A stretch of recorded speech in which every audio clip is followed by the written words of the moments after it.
머리 깎고 왔군요. 옆에서 보니 머리 깎았어 지금. 선생님이 잘랐잖아요.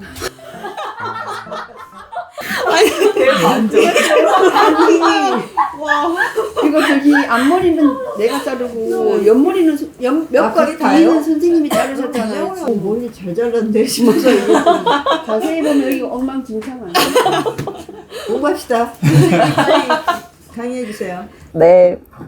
저는 이제 무굴 인도에 여러 유럽인들이 이제 들어오는데, 그거를 쭉 간단하게 소개를 드려보려고 합니다. 고대 이래로 유럽인들의 인도에 대한 관심은 끊임이 없었어요. 왜냐면은 인도에서 뭐 직물, 양념, 동방의 이 산물들을 다 이제 들여오고 있었기 때문에 인도에 대한 관심이 나날이 커져가고 있었고, 특히 그 중에서도 향신료가 정말 중요했어요.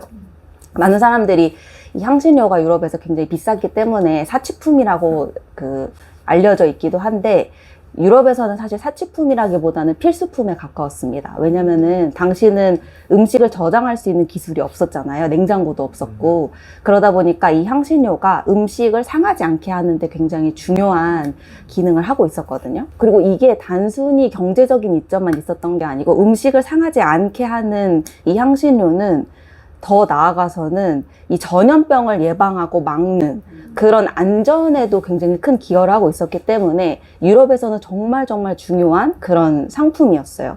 그러니까 당연히 향신료에 대한 수요도 나날이 계속 높아져 가고 있었던 거고, 덩달아 이제 가격도 계속 치솟고 있는 그런 상황이었어요. 근데 이렇게 가격도 높고 수요도 많은데, 무역이 그럼 원활하면 가장 좋았겠지만 무역이 그렇게 쉽지가 않았어요. 왜냐면은 이 당시에 유럽의 상황이 어땠냐면은, 이전에 이미 로마가 몰락을 했고, 그리고 나서 몽골의 징기즈칸이 한 차례 침략을 했었고, 그리고 나서 투르크족이 또 침략을 했었죠. 그러면서 오스만 제국이 들어왔고, 그러면서 육로로 이렇게 교역을 하기가 사실은 쉽지가 않았고, 또 이제 뭐 감정 상태도 그렇게 유럽과 오스만 제국의 이런 대치 상황이 있었기 때문에 편하게 이렇게 무역하기가 되게 어려웠어요. 그래가지고 중개인을 끼고 무역을 해야만 했었나 봐요. 그게 베니스인들이랑 이집트인들이 주로 그 중개를 많이 했었다고 합니다. 그렇게 무역을 이렇게 막 양껏 하지 못하고 이어오던 중에 드디어 중세 말에 유럽에서 가장 그때 잘 나가고 있던 스페인과 포르투갈이 직접 바다로 나섭니다. 그게 그 유명했던 1492년에 콜럼버스가 아메리카로 갔고, 1498년에 바스코다가마가 인도로 갔었죠. 바스코다가마. 포르투갈. 맞습니다. 아니죠. 잊을 수가 없어요. 그렇게 향했고, 근데 이제 인도로 가는 그 포르투갈인들의 목적은 두 가지가 있었어요. 첫 번째는 당연히 향신료에 대한 독점, 그걸 하고 싶었던 거고, 두 번째가 저는 되게 흥미로웠는데, 책에 뭐라고 나오냐면 무슬림에 대한 십자군의 열성이었다라고 합니다. 유럽에서 십자군 전쟁이 굉장히 오랫동안 있었고, 기독교인들이 무슬림들에 대해서 감정이 정말 좋지가 않았잖아요.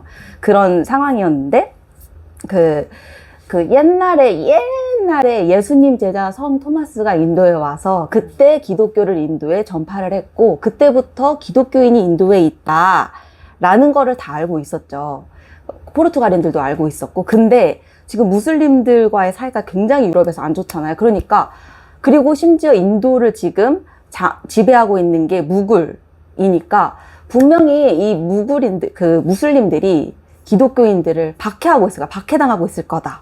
우리가 그 기독교인들을 구출해야 돼. 이런 이유로 인도 땅에 포르투갈인들이 발을 디딘 거예요. 그래서 저는 이게 재밌었는데, 당시 유럽인들이 혈안이 되고 있었던 두 가지 키워드가 이 정도 되겠다 그런 생각이 들었어요. 첫 번째는 어쨌든 자본주의가 이제 피어나고 있었기 때문에 돈, 그리고 자본, 무역, 이런 하나의 키워드가 있었을 것 같고, 다른 하나는 종교.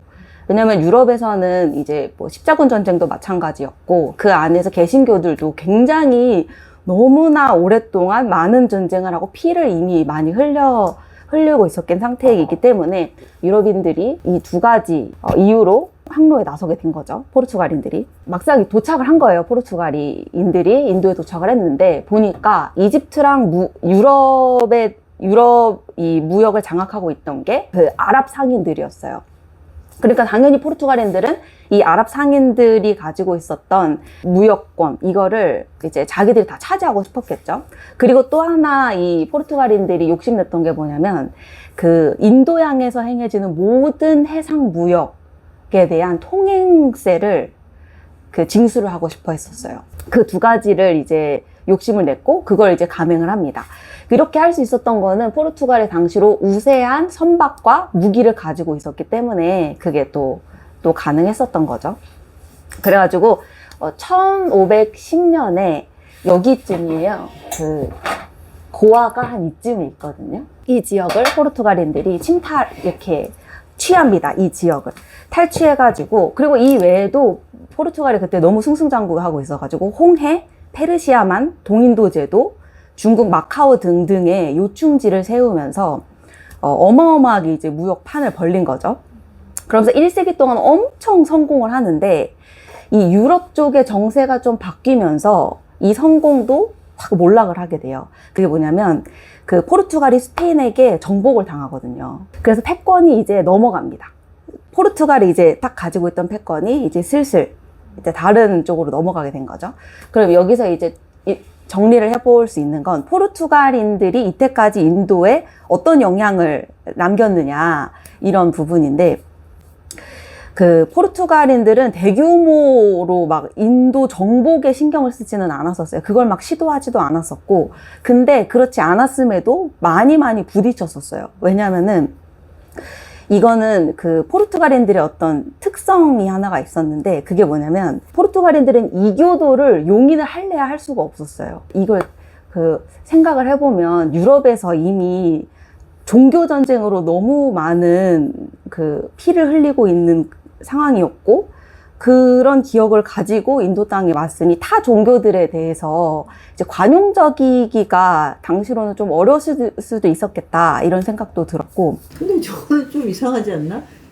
인도에 오면 기독교인이 많을 리가 없잖아. 이 땅을 요만큼인데 그러면 타 종교인들을 다 싸워? 다 처단해야 돼? 저거 너무 벅차지 않을까? 그런 생각을 어떻게 할 수 있지? 포르투갈인들이 그래서 인도에서 성공을 못했어요. 그래서 뭐 교역에 대한 통행세는 물론이고 무슬림 순례자들에 대한 통행세까지 징수를 하거든요. 순례세까지 이제 징수를 한 거예요. 그리고 또 이제 고아 내 힌두 사원을 절대 허용하지 않았었고, 그리고 또 이단 종교 재판까지 열어요. 남의 땅에 와가지고.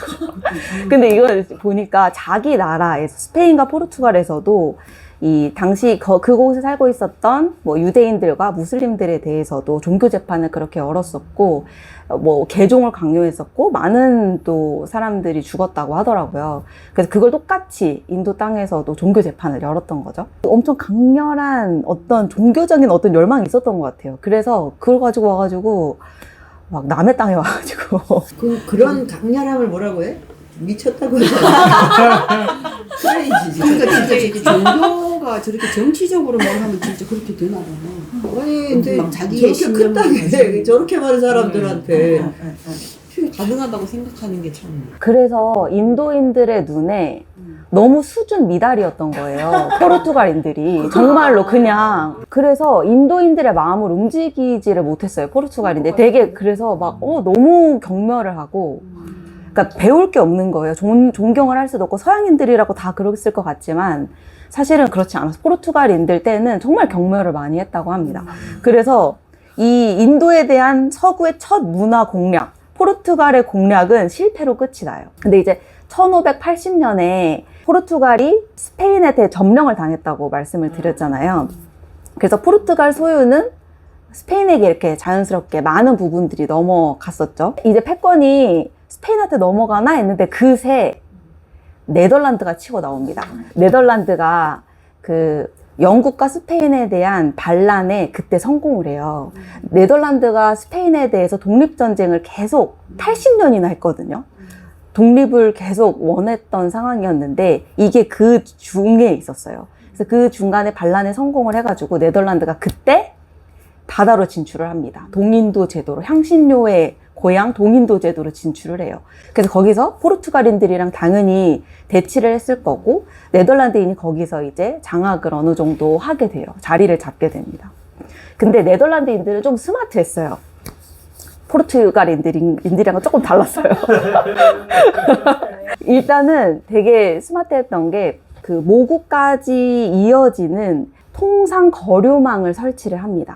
그래서 동인도 제조부터 인도 옆에 스리랑카, 이제 눈물같이 딱 있는 섬 아시죠? 스리랑카와 남아프리카의 케이프 식민지, 케이프타운, 거기로 이렇게 쭉쭉 이어지는, 모구까지 이어지는 이 네트워크를 무역 네트워크를 하나를 형성을 한 거예요. 그래서 이렇게 네트워크를 만들면서 어떤 문제를 해결해 버리냐면, 유럽은 진짜 골머리를 앓고 있었던 문제가 하나 있는데, 그게 뭐냐면 은 유출이었어요. 들여올 건 많은데 정작 우리나라에서 수출할 건 없으니까 은을 계속 줘야 되는, 은으로 계속 지불을 해야 되는 그런 상황이었는데, 이 네트워크를 만들고 나서 여기 거점에서 상품과 저기 거점에서 상품을 이렇게 서로 갖다 와서 팔고 하다 보니까 그걸로 향신료를 은 유출 없이 이제 확보할 수 있는 자원을 만든 거죠. 갖추게 된 거죠. 그래서 네덜란드인들은 굉장히 스마트하게 딱 네트워크를 만들어가지고 무역을 이렇게 쫙 펼쳐나가게 돼요. 그리고 이때 인도는 그냥 이 상업망을 연결하는 한 어떤 고리였을 뿐이었어요. 그리고 그것조차도 뭐 그 스리랑카 정도가 중요한 거점이었을 뿐이었고, 그러니까 한마디로 네덜란드인들은 인도에 그렇게 큰 접촉을 시도하지는 않았던 것 같아요. 한편 이때 또 다른 유럽의 세력이 나타납니다. 그게 뭐냐면 영국이에요. 영국이 1600년대 말에 동인도 회사를 설립을 하거든요. 이때 원래는 영국이 그 스페인 여태까지는 딱 무역을, 해상을 장악하고 있었으니까 스페인이 온갖 보석을 싣고 쭉 이제 금이 환양을 하고 있으면 영국인들이 그 해적질을 했어요. 그래서 그 해적질을 했었는데, 근데 스페인이 무적함대잖아요. 아시죠? 가장 강한 해군을 가지고 있었는데 이 해적질을 하던 애들이 무적함대를 이겨버린 거예요. 1588년이었어요. 네. 너무 놀랐어요. 온 세계가 놀랐어요. 그러면서 영국이 생각을 하게 됐어요. 우리가 남의 무역선을 털 게 아니고 우리가 가자. 우리가 무역하면 되겠네. 이런 자신감을 그때 갖추게 되거든요. 그러면서 영국은 이제 네덜란드가 하도 스마트한 그 무역 모델을 가지고 있으니까 그 모델을 본뜨겠다고 하면서 나서요. 근데 쉽지가 않았어요. 왜냐면 이미 동인도 제도 그 핫플레이스에는 네덜란드가 따리를 틀고 있었던 거죠. 네덜란드인들이. 그리고 영국이 자본으로 쳐도 그 네덜란드에 비하면 10분의 1밖에 되지 않는 자본, 잽이 안 되는 거였어요. 그래서 이 경쟁 자체가 이미 굉장히 불공평한 경쟁이었고, 어떻게 보면 영국 측에서는 질 수밖에 없는 게임이었던 거죠. 그래서 네덜란드와 영국의 이 갈등의 골이 점점 깊어지다가 결국 1623년에 어떤 사건이 하나가 발생해요. 어떤 사건이냐면, 네덜란드인들이 영국 상관을 이제 침투해가지고 거기 있던 영국인들을 모조리 처형하는 대학살이 벌어집니다. 그게 암보니아 대학살이에요. 암보니아는 그 동인도 제도의 섬 이름이거든요. 거기서 일어난 대학살이다. 그리고 이 사건을 기점으로 영국인들은 향신료에 대한 꿈이 딱 좌절이 돼요. 이제 우리가 동인도 제도에서는 영향력을 크게 우리가 하지는 못하겠구나 하면서 다른 곳으로 눈을 돌려야만 했던 거예요. 동인도 제도에서는 자리를 펼 수가 없으니까. 그게 바로 인도였어요. 그러니까 그 인도는 영국한테 차선책이었던 거예요. 한마디로.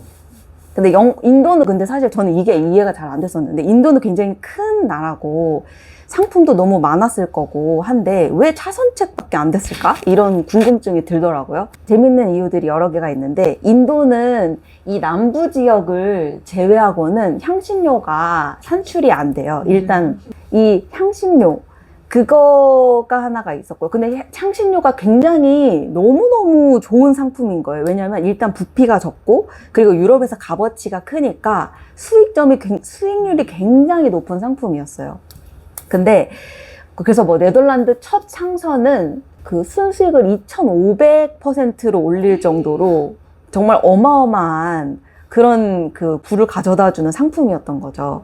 근데 그거에 비해서 인도 다른 지역에서 나는 뭐 설탕이나 뭐 초석, 직물 이런 것들은 부피가 크니까 일단 운송 비용이 많이 들고, 그러니까 향신료에 비해서는 훨씬 수익점이 낮았던 거죠. 그리고 또 인도 안에서의 상황도 있었던 것 같아요. 왜냐면은 네덜란드는 동인도 제도에서 자기가 원하는 가격에 사서 원하는 가격에 파는 말 그대로 그냥 독점이었거든요.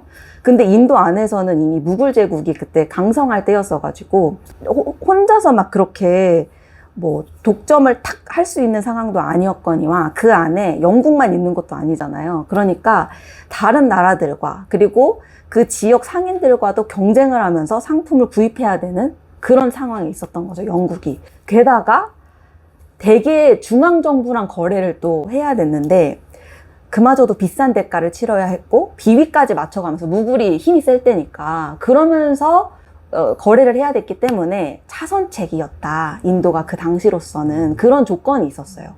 근데 어쩔 수 없이 이제 동인도 제도에서 너무 네덜란드인들이 딱 자리를 잡고 있으니 눈을 돌려서 인도를 이제 영국이 공략하기로 합니다. 그래서 좀 정리를 해보면 영국인들이 네덜란드에 치고 무굴에 조아리면서 스타트를 하게 된 거예요. 영국인들이 처음에 와가지고 수랏에 와가지고 무굴에 특권 부여를 신청을 하거든요. 특권 부여해달라고. 근데 이미 그때까지도 포르투갈이 아직 해상권을 장악하고 있는 상황이어가지고 아무것도 사실은 할 수가 없었대요. 그래서 1607년부터 1611년까지 자한기리가 그때 황제였는데 그 자한기리의 술친구를 무려 4년이나 하면서 이렇게 비위를 마치면서 네, 노력을 하킨스 대위, 영국의 하킨스 대위가 엄청난 노력을 했음에도 네, 별 그 결과도 없이 그 정도로 무굴이 일단 굉장히 강성할 때였고 하다 보니까 영국이 굉장히 그때 부침이 많았었어요. 근데 상황이 바뀌어요. 언제 바뀌냐면 1612년에 영국 동인도 회사 선박이 수랏 근처에서 포르투갈 선박이랑 대치를 해가지고 이기거든요. 포르투갈이 그때 패배를 하고 그러면서부터 상황이 확 바뀌어요. 그러면서 무굴은 그리고 영국을 좀 제 생각에는 환영했던 것 같아요. 포르투갈보다는 훨씬 좋아했었고 제일 불쌍하다. 제일 안 됐네. 이유만 봤다가 그래서 결국에는 1618년에 무굴과 영국이 드디어 협상을 딱 체결을 합니다. 근데 그 협상 내용이 뭐냐면은 그 포르투갈이 해상권을 다 장악하고 있었고 통행세를 다, 그리고 순례에서도 통행세를 다 징수를 하고 있었잖아요. 그러니까 이런 포르투갈로부터의 어떤 해상 수송을 보호받는다. 영국 동인도 회사한테서. 그 대가로 무굴이 영국에게 특권을 부여하겠다라고 하는 협상을 체결을 합니다. 이때부터 영국 동인도 회사가 인도에서 쭉쭉쭉쭉 이제 자리를 이제 잡기 시작해요. 그리고 이 협상으로 인해서 17세기에 영국과 무굴이 이제 이 둘 사이가 괜찮게 잘 흘러가게 됩니다. 그래서 이제 인도 안에서도 영국 동인도 회사가 쭉 이제 세력을 뻗어 나가는데, 근데 어디까지나 1700년대까지는 그 영국은 무굴의 신하 입장이었어요. 그 영국도 인도 안에서 점점 세력이 뻗어나가니까 좀 으쓱으쓱 할 때도 있었을 거 아니에요. 그러니까 한번 까불었어요. 아우랑제브, 특히 아우랑제브 때.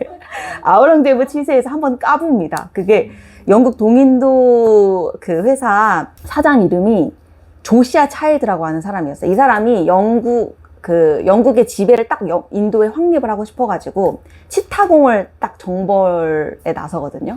근데 이때 완전 깨지고 아우랑제브한테 혼쭐이 납니다. 그러면서 수랏이랑 벵골에서 영국인들을 다 쫓아내고 막 그런 거예요. 그러다 보니까 그때 이후로부터 영국은 아주 조아리고 무굴을 거스를 법한 행동을 전혀 하지 않고 조용히 이제 무역을 쫙쫙쫙 뻗어 나갑니다. 그래서 이렇게 딱 독점을 하고 있었던 네덜란드에 비해서는 영국이 훨씬 불리한 조건인 건 맞았어요. 경쟁도 치열했었고, 그리고 막 비위 맞춰야 되고 이런 조건들이 있었는데, 저자 스피어는 그거에 대해서 뭐라고 얘기하냐면, 이런 조건이 영국으로 하여금 인도를 세밀하게 연구하도록 했다, 이런 얘기를 합니다. 인도 정세와 인도인들의 기질, 이런 것들에 대한 통찰력을 갖추게 됐고, 바로 이게 나중에 영국이 인도 정치 무대에 등장할 수 있도록 준비를 하게 했다, 이런 얘기를 하거든요. 그러니까 영국인들이 이때 점차 인도인들을 다루는 기술을 익히고 있었던 거죠. 점점 인도 안에서 조용히 세력을 뻗쳐나가고 있고요. 또 다른 인도 안에 유럽 세력은 프랑스인이었어요. 프랑스 동인도 회사는 1644년 비교적 늦게 설치가 됐는데, 프랑스 동인도 회사 특징은 지나치게 국가에 종속이 돼 있었어요. 그래서 본국에서의 정세가 이 회사에 너무 많은 영향을 준 거예요. 그래서 들쑥날쑥 회사가 그 본국의 영향을 너무 많이 받다 보니까 좀 그 인도 안에서 잘 뻗어나가지를 못했어요. 그 미미하다가 한때 1720년 이후에 반짝 인도에서 프랑스가 세력이 반짝하는데, 그거는 반짝반짝하는 듀플렉스라는 프랑스의 어떤 인물이 있거든요. 나중에 다루게 될 건데, 그 사람으로 인해서 그게 또 가능했었다고 합니다. 네, 그 외에도 유럽인들이 인도 곳곳에 많이 흩어져 있었고, 여행하는 사람들도 되게 많았었어요. 근데 어디까지나 무굴이 이때는 굉장히 잘 나가고 있었고, 유럽인들을 굉장히 하찮게 보고 있었어요. 그래서 문화적인 영향력도 그렇게 많이 행사하지를 못하고 있었고, 인도의 위협적인 인물로 전혀 보고 있지 않았던, 무굴이 이때까지만 해도 굉장히 강성했기 때문에 그렇게 이제 무역을 하고 있었습니다. 네, 오늘 유럽 무굴에서의 인도 영향력은 여기까지입니다. 그러니까 포르투갈에서 스페인으로 넘어갔다. 근데 스페인은 안 왔구나, 여기를. 스페인 얘기는. 그러니까 스페인은 이쪽 해상무역에 관심이 없었던 것 같고, 그 다음에 지중해 안에서 좀 이렇게 한 것 같아. 스페인은 저쪽으로 네덜란드, 남아쪽 쪽, 아메리카 쪽으로. 아메리카 쪽으로. 그렇다. 스페인은 그래서 이 남미를 발견해가지고, 그러니까 인도 따위에 관심이 없었겠네. 더 큰 대륙을 그래서 발견해서. 금을 막 뺏어오고 그랬어요.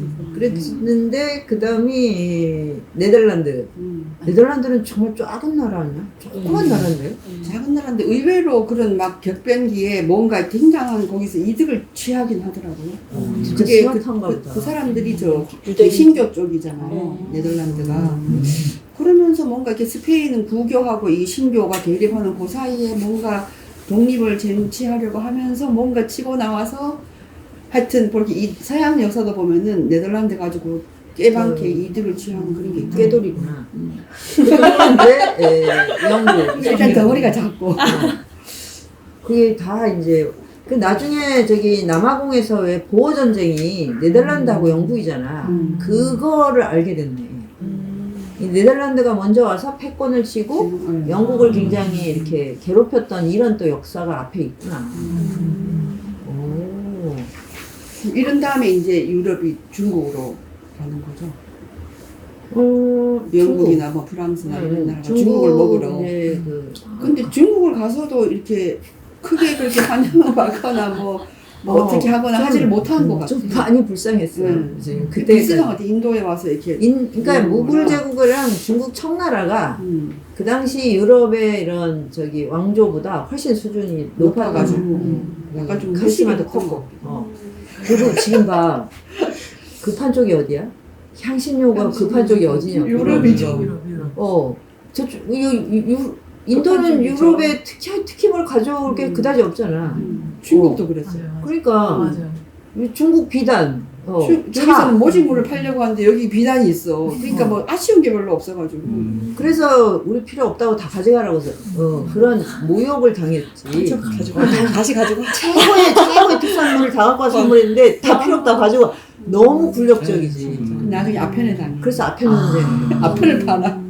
그러니까 무역을 하기 위해서 얼마나 다했냐. 군대, 뭐 종교, 그 다음에 뭐 나중에 아편, 결국 아편으로 무너진 거야. 그러니까 정말 참 이게 그리고 나서는 이제 유럽이 갑자기 이제 문명 국가가 돼버린 거지. 그게 100년 안팎이야. 우리 식민지. 그래서 유럽은 그렇게 자본적으로 흥성했다 그러잖아. 그게 약탈 자본이라고. 그래서 다 약탈해가지고. 해적으로 하다가 갑자기 어머 내가 이렇게 세나 어머 내가 이렇게 유럽 안에서도 약탈을 했다는 게 좀 무적한 데를 이길 수가 있네? 이참에 큰 곳으로 가자 이렇게 이렇게 되는 거죠. 그 미국 거기 뉴욕 그 이타카 가는 사이에 러커스라는 대학이 있어. 내가 거기 가서 또 열할기 강의한 적이 있는데 근데 이름이 이상하잖아. 러커스. 이게 네덜란드 말이에요. 네덜란드가 거기에 와서 또 했던 거야. 그리고 보스턴에 가도 있고. 그래서 네덜란드가 어떻게 이렇게 흔적을 남겼지 그랬는데 보니까 초반에 아주 뭐 엄청 치고 나갔네. 좋습니다. 반갑습니다. 우리 교양이 너무 지금 풍부해지고 있다.